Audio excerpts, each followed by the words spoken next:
Today on Viewpoints, we have an immigration paralegal from the United States, Alfonso Palencia.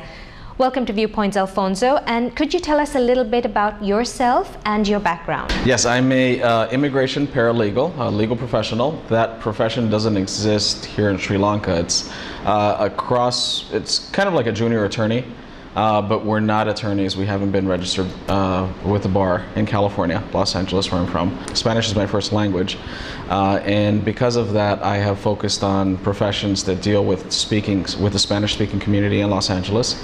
So I've been an immigration paralegal for 10 years and a real estate agent for 8 years. The reason why I chose those two professions is because I find joy in assisting people, in helping them through complicated legal processes, in preparing paperwork, and achieving the American dream, being able to gain visas, residency, or buying a home, and that's what I do. And what was your motivation to apply for the Rotary Global Exchange Program? The program was recommended to me by a Rotarian couple that I met in Cuba while visiting for about a month.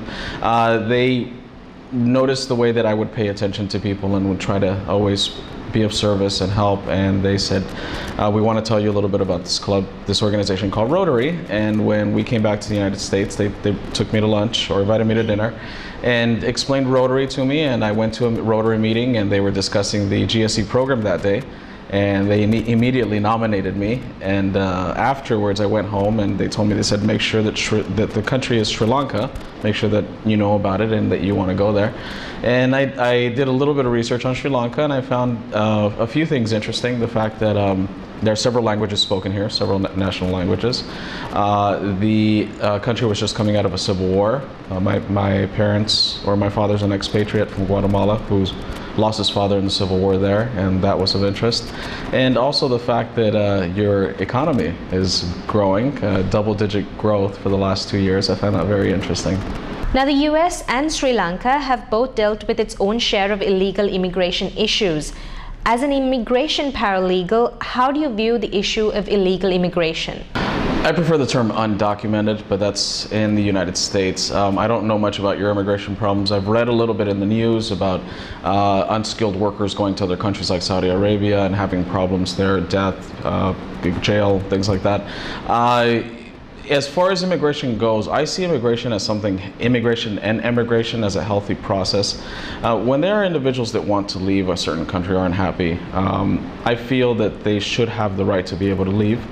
It's the government's job to attract not only foreign aid, but also be able to keep a certain amount of interest in the core industries that the government has. For example, basic jobs as like construction or plumbing, electricians. If there is not enough interest, there should be motivation. There should be like subsidies, or there should be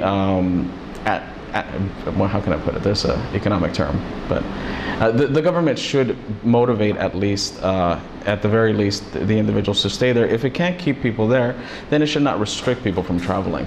But at the same time, if you see a shortage in certain workers or certain occupations, then the government should entice or should invite people from other nations. And immigration and emigration should be a circular pattern. There should be a flow. There shouldn't be restrictions on anybody wanting to leave or wanting to come into any country.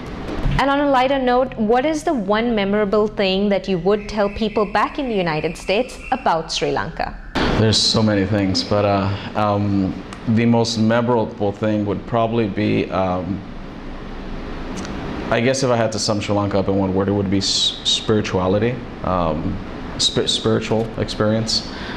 Because of my background and given the different cultures and religions, as one of my colleagues said, how you have so many different religions and places of worship so close together.